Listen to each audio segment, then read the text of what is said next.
Samajwadi party की सरकार थी, उन्होंने एक भी कर्मचारी का अकाउंट नहीं खोला। ये सच्चाई इस माननीय उच्च सदन के सामने आना चाहिए। एक भी कर्मचारी के अकाउंट नहीं खोले गए, बल्कि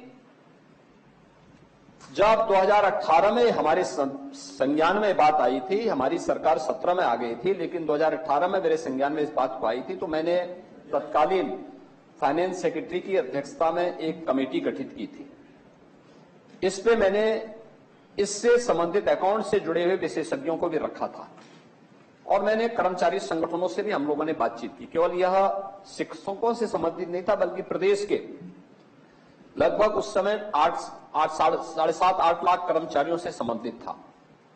उन सभी कर्मचारियों से संबंधित ये मुद्दा था और फिर ये व्यवस्था हुई कि लास्ट पे जो ड्रॉ होगी उसका 50% देने के लिए आवश्यक होगा कि सरकार अपना शेयर थोड़ा और बढ़ा दे, और उस शेयर को बढ़ाएगी तो अगर कर्मचारी भी अपना शेयर देता है और स्टेट गवर्नमेंट भी अपना शेयर समय पे जमा करती है और एक उस पैसे को संबंधित कर्मचारी जो एनपीएस से आच्छादित है वह किसी स्कीम के साथ जोड़ता है, तो रिटायरमेंट के बाद वह लास्ट पे ड्रॉ होने की 60% से ऊपर उसको पेंशन की सुविधा प्राप्त हो सकती है।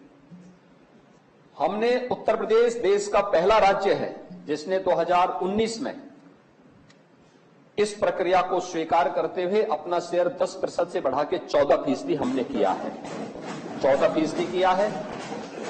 एक साथ 2019 में हमने 7.5 लाख से अधिक सरकारी जितने भी हमारे कर्मचारी थे जिनकी तैनात नियुक्ति इसके बाद हुई है, इन सब के अकाउंट खोले। अब तक 7.5 लाख कर्मचारियों के अकाउंट खोले गए हैं। पिछला पैसा 2005 से लेकर 2017 तक का जो पैसा जमा नहीं हुआ था, इसकी लगभग 10,000 की राशि थी। यह राशि भी हम लोगों ने एक मुश्त उन अकाउंट में डालने की व्यवस्था सुनिश्चित की है। और आज मैं कह सकता हूं कि अगर उस व्यवस्था का लाभ कोई भी कर्मचारी लेगा तो उस कर्मचारी को लास्ट पे ड्रॉ के होने के बाद जब वह रिटायरमेंट होगा किसी स्कीम के साथ, बहुत सारी स्कीम चल रही है, उस स्कीम के साथ पैसा लगाएगा तो पेंशन के रूप में वह जो उस समय पेंशन के रूप में नहीं किसी भी उस योजना से लाभ प्राप्त करेगा तो 60% पेंशन की राशि के बराबर की राशि वह हर माह प्राप्त कर सकता है। यह उस योजना के तहत है और उसका लाभ कोई भी कर्मचारी उठा सकता है। दूसरा, आपने देखा होगा अभी हाल ही में हमारी कैबिनेट ने एक और निर्णय लिया कि बहुत सारे ऐसे अध्याचन थे जो न्यू पेंशन स्कीम लागू होने के बाद, उस योजना के लागू होने के बाद उन लोगों को तैनाती मिली। अध्याचन पहले से था, नियुक्ति की प्रक्रिया उनकी लगभग पूरी हो चुकी थी, लेकिन केवल वह अपनी सर्विस ज्वाइन नहीं किए थे। ऐसे लगभग 70,000 शिक्षक थे, सरकारी कर्मचारी थे और शिक्षकों की संख्या इसमें ज्यादा थी।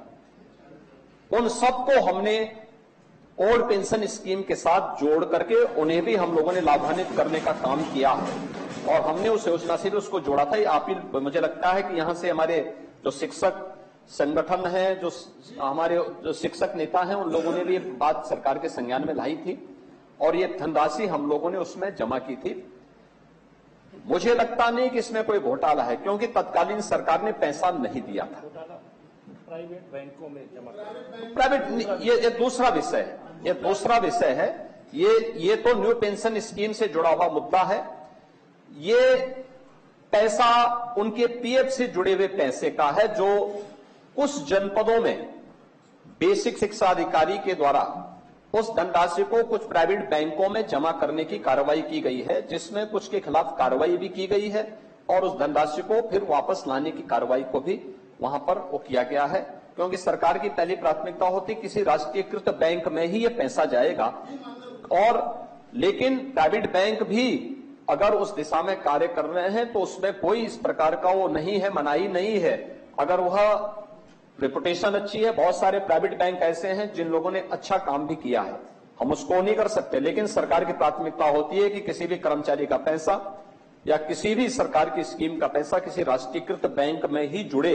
अगर नहीं है, उन स्थितियों में सेकंड ऑप्शन के रूप में इस व्यवस्था को कोई लागू किया जा सकता है। लेकिन जहां पर भी ये चीजें सामने आई थी उसमें सरकार के स्तर पर कार्रवाई हुई है और बहुत प्रभावी कार्रवाई हुई है।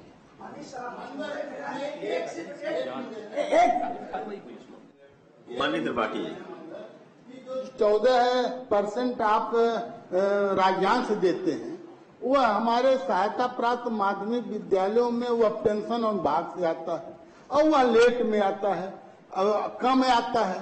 जब 14% मूल वेतन का सरकार दे रही है तो मेरा यही निवेदन कि उसको 7 सीमा में सम्मिलित कर दिया जाए, जिससे वेतन दिया जाता है उसी से कर दिया जाए तो वह कंटिन्यूएशन बन जाएगा, कोई भ्रष्टाचार नहीं होगा। अब इसमें जो एसआईटी जांच हुई थी इसका कुछ हुआ नहीं, कोई दंडित देखिए, विधान परिषद की कार्यवाही आपको दिखा रहे हैं जहां सीएम योगी आदित्यनाथ किस तरीके से क्या कुछ जिक्र कर रहे थे वो भी आपने सुना। विधान परिषद की कार्यवाही जारी है और यहाँ पर तमाम चीजों को लेकर के चर्चा की जा रही है और यहाँ पर तमाम पक्षों को रखते हुए मुख्यमंत्री योगी आदित्यनाथ भी नजर आ रहे थे।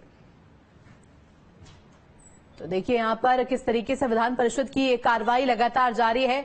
उत्तर प्रदेश विधान परिषद की कार्यवाही और यहाँ पर सीएम योगी आदित्यनाथ क्या कुछ कह रहे थे आपने सुना, क्या कुछ उन्होंने अपने संबोधन में जिक्र दिया और इसके अलावा ये तस्वीरें।